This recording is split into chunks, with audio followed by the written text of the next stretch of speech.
A warning before we begin, the rising and falling of the temperatures and the falling of the leaves has my sinuses in fits, so if I take a pause to breathe, just consider it a meaningful pause to really think on the words of the Lord to you today. You might have already heard it in my voice. We're going to all make it through this together.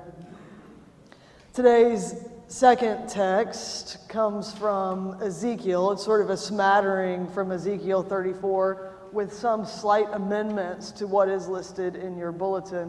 Here now, Ezekiel 34, verses 1 through 4, 10 through 12, and 14 through 22. The word of the Lord, it came to me, mortal, prophesy against the shepherds of Israel. Prophesy and say to them, to the shepherds, thus says the Lord God, Ah, you shepherds of Israel, who have been feeding yourselves. Should not shepherds feed the sheep? You eat the fat. You clothe yourselves with the wool. You slaughter the fatlings, but you do not feed the sheep. You have not strengthened the weak. You have not healed the sick. You have not bound up the injured. You have not brought back the strayed. You have not sought the lost. But with force and harshness you have ruled them. Thus says the Lord God, I am against the shepherds, and I will demand my sheep at their hand and put a stop to their feeding the sheep. No longer shall the shepherds feed themselves. I will rescue my sheep from their mouths, so that they may not be food for them. For thus says the Lord God, I myself will search for my sheep and will seek them out. As shepherds seek out their flocks when they are among their scattered sheep, so I will seek out my sheep. I will rescue them from all the places to which they have been scattered on a day of clouds and thick darkness. I will feed them with good pasture, and the mountain heights of Israel shall be their pasture. There they shall lie down in good grazing land, and they shall feed on rich pasture of the mountains of Israel. I myself will be the shepherd of my sheep, and I will make them lie down, says the Lord God. I will seek the lost, and I will bring back the strayed. I will bind up the injured, and I will strengthen the weak. But the fat and the strong I will destroy. I will feed them with justice. As for you, my flock, thus says the Lord God, I shall judge between sheep and sheep, between rams and goats. Is it not enough for you to feed on good pasture? But must you also tread down with your feet on the rest of your pasture? When you drink of clear water, must you foul the rest with your feet? And must my sheep eat what you have trodden with your feet, and drink what you have fouled with your feet? Therefore, thus says the Lord God to them, I myself will judge between the fat sheep and the lean sheep, because you pushed with flank and shoulder and butted at the weak animals with your horns until you scattered them far and wide. I will save my flock, and they shall no longer be ravaged. And I will judge between the sheep and the sheep. This is the word of the Lord. Thanks be to God. I'm a little concerned that little Bo Peep has been misled. Do y'all remember little Bo Peep? Y'all remember little Bo Peep? You remember the nursery rhyme? Little Bo Peep has lost her sheep, and then what? I feel like y'all got it right. And can't tell where to find them. Leave them alone, the narrator tells her, and they'll come home, bringing their tails behind them. That's what y'all said. Just repeating it back to you. Let this be your first lesson, a good English lesson. You cannot always trust a narrator. It's not uncommon in Western culture to hear about animal husbandry, which is a little bit unusual if you consider that most of us live in cities with very few experiences of life on the farm. But still, for at least 2 millennia, we have been talking about farm animals. And not just farm animal, not the cattle and chicken of my grandfather's farm. And I know a few of y'all have some farms out in Anderson where you have cattle too. Not that. In the West, we have been talking about sheep. Hammurabi, he of the infamous ancient Babylonian legal code dating to about 1700 years before the Common Era, he used shepherding metaphors to talk about his rule. Not unusual, given the agrarian setting.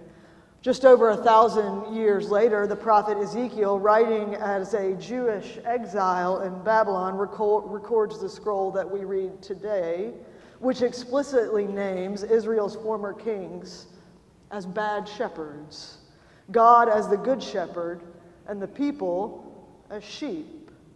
The psalmist, y'all know this one, the psalmist entrusts God as their shepherd.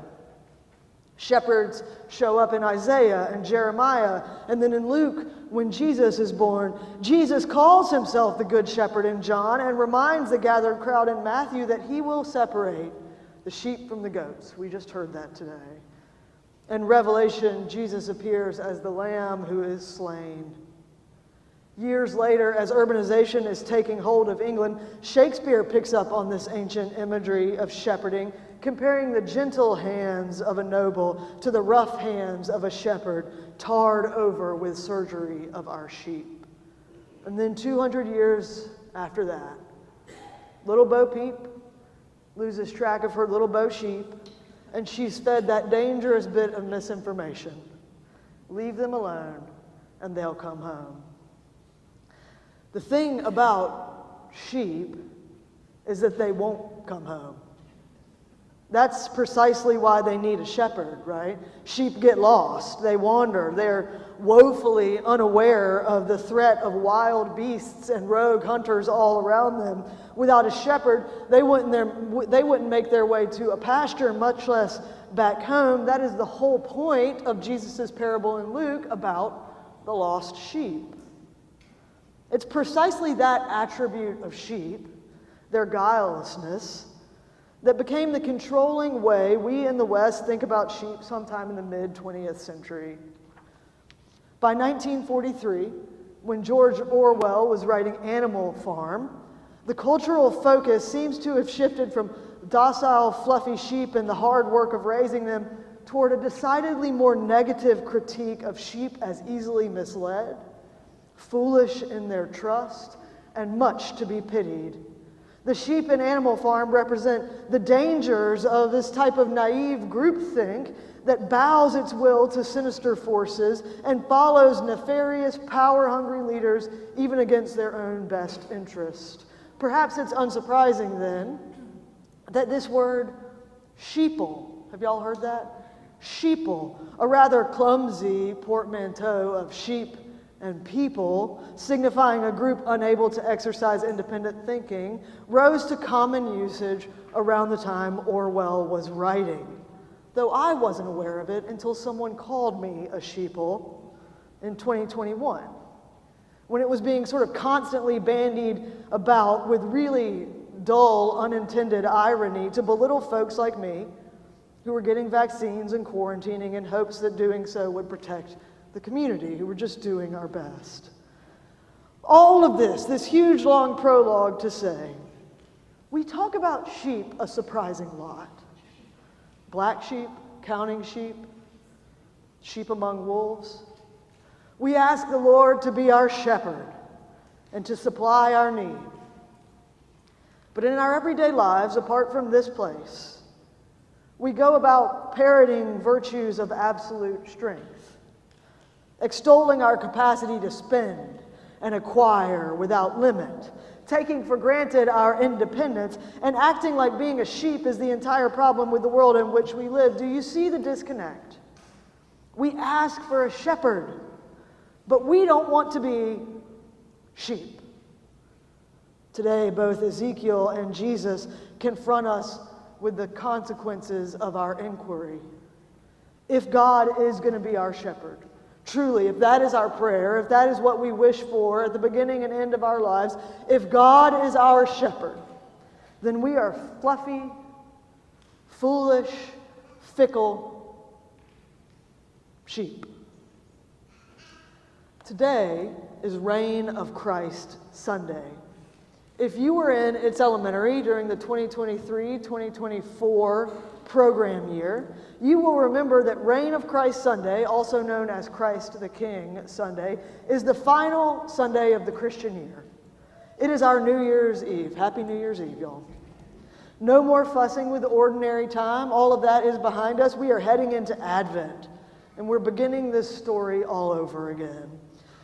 Generally, Reign of Christ Sunday focuses on God's kingship. The Ezekiel text that I read today is a traditional text for Reign of Christ Sunday, but only partially. In the lectionary, which is a list of suggested readings for any given Sunday, we Presbyterians lob off this text just after God announces the divine intention to reclaim the flock and become the good shepherd that people sorely need. We talk on Sundays like this about our need for good leadership. We proclaim that God is our shepherd, and then we close the books and carry on, fresh-faced and dewy-eyed for the beginning of the Christian New Year. And in fact, I imagine if you were following along with the first few verses of today's text, you were likely nodding in agreement. I know a few weeks ago, well before the election, I was when I read this. I thought, man, this is a word that we need today about leaders and shepherds. No matter where you fall on the political spectrum, you have surely, like me, pointed out the failures or presumed potential failures of America's shepherds. Woe, shepherds of Israel, offers Robert Alter in his translation. You eat the suet and wear the wool. You slaughter the fat one, but the flock you do not shepherd. In other words, you're in it for yourselves, for your gain, for your benefit, for all the glory of leadership without the tarred hands of actually providing for the needs of the sheep. You look out for yourself while your sheep come under attack. You wander aimlessly into danger. And your sheep can generally find no support in their time of greatest need. What is it that Ezekiel says? It sounds just like what Jesus says in Matthew. You have not strengthened the weak. You have not healed the sick. You have not bound up the injured. You have not brought back the strayed. You have not sought the lost, but with force and harshness you have ruled them. Ezekiel 34 is a scathing critique of Israel's leadership that echoes throughout the ages and rings in our own ears. Bad shepherding then and now has disastrous consequences for God's sheep. Not in theory, not as a matter of policy, but for the actual flesh and blood flock over whom leaders are given responsibility. Sheep aren't fed, and bad shepherds allow their flock to be scattered, to be sold out to foreign powers, to Assyria and Babylon, a reference to the fall of the Jerusalem temple and the captivity during which time Ezekiel was carried away. We all recognize bad shepherds in our halls of power, and we have spent plenty of time placing blame squarely at their staffs. And here in today's text, Ezekiel reminds us that God's anger at the shepherds, our anger at the shepherds, is well deserved. When the shepherds stray from God's mandates, the sheep, or let's just go ahead and drop the metaphor, the people suffer. It's easy for us to stand with God against such injustice and to amplify God's just judgment to those bad shepherds. I too am against the shepherds. The lectionary text, like I said, it keeps all of that judgment for the shepherds, and it picks up on God's promises to shepherd the people. I myself will herd my flock. The lost one I'll seek out. The one with broken limbs I'll bind up. The weak one I will strengthen. But the fat and the strong I will destroy. And we usually end it there. A nice word, a forebearer of the Magnificat that we will begin to hear next week. The problem for us is that Ezekiel has more to say. I will herd the flock in justice, and you are my flock. And I am about to judge between sheep and sheep, between rams and he-goats. God judged the shepherds, and it was good for us to accept that, but they weren't the only ones who were missing the mark. Here's what I want y'all to hear in this text on this Reign of Christ Sunday, an ancient wisdom that is as urgent today as it has ever been. Justice is not only about calling out the bad shepherds and demanding that someone else care equitably for the flock. It is also about the identity and character of the sheep. It is about what we do. It's about what we do. Remember, if the Lord is our shepherd, then we are the Lord's sheep, peculiar sheep of a peculiar shepherd. And to quote my farmer grandmother, we better act like it.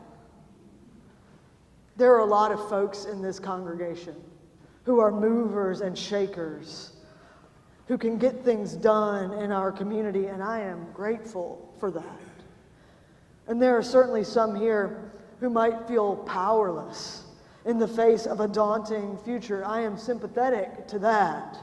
But to each and to all in between, God says, you are sheep. Specifically, you are my sheep, the sheep of the Good Shepherd. If we are going to talk about the reign of Christ, then we have to talk about what characterizes that reign. And for us, it is being formed as sheep, as creatures of the great Creator, as a flock in the likeness of the Good Shepherd. Before we are anything else, like it or not, we are followers. We are disciples. We are sheep. And that should make a discernible difference in how we live. We are not utterly free. We're not comically strong. We are here with and among our flock. And we too, not only the shepherds, are charged with its care. We are, and I hate to break it to y'all, we are sheeple. We are God's sheeple. And discipleship is an act of subsuming our wills to the will of the Good Shepherd, the one who longs for a whole and united flock, where all are fed and provided for and able to dwell in the barn of the Lord yesterday, today, and forevermore. We have been talking about it for a millennia. Now it is time to live like it. If we want God to reign, if we want to give praise to the Good Shepherd, we have to do something. And don't tell me that you don't know what to do, because it is plainly stated today in both Matthew and in Ezekiel. God's judgment comes not because you remembered a Bible text wrong or because your profession of faith is wrong. It comes because faithfulness has not been mirrored in your living. Because we who were created to be sheep are going around acting like rams. And I'm sorry to rams. They get a bad rap in this verse.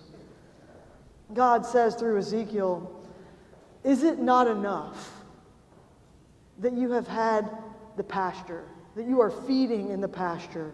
Must you consume it to the point that it can no longer yield its harvest?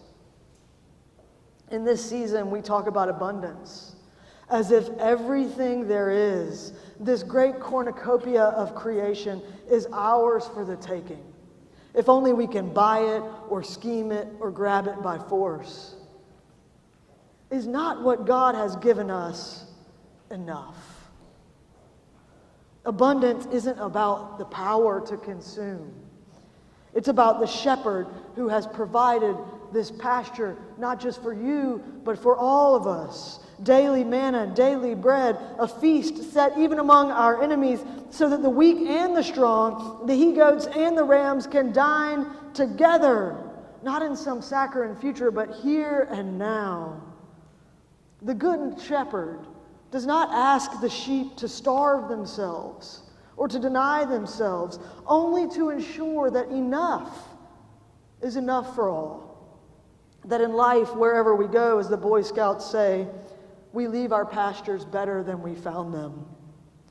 Not only for our own little camps, but for the entire flock of the Good Shepherd. There are times when we relegate ourselves to powerlessness, as if it's all about these people who reign over us. And we hand over our lives to despair, as if we are only pawns in this global game. But we're not pawns, we're sheep.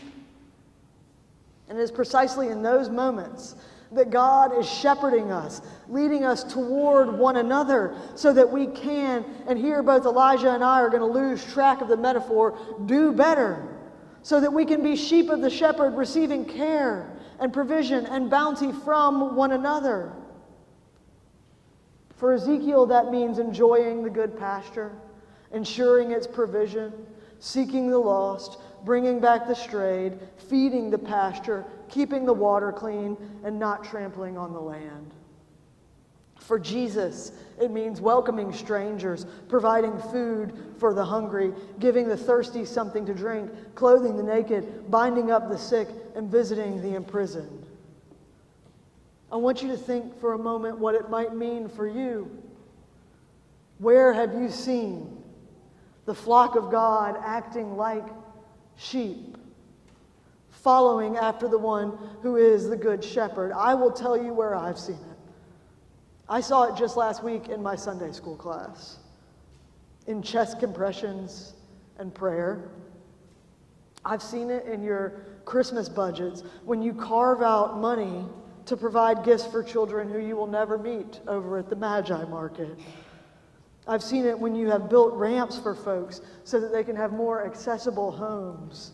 I've seen it when you have taken time out of your schedule to serve at the free clinic or to lead meetings of Moms Demand Action or to raise funds to clean the Reedy River.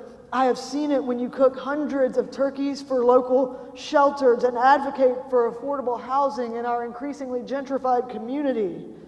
I have seen it even just in the small moments of care, when you ask after my wife and children, when you invite us to your tables, when you have sought to learn rather than to shut out. I have seen this community acting like sheep of the Good Shepherd in a million ways, small and large, throughout my time here.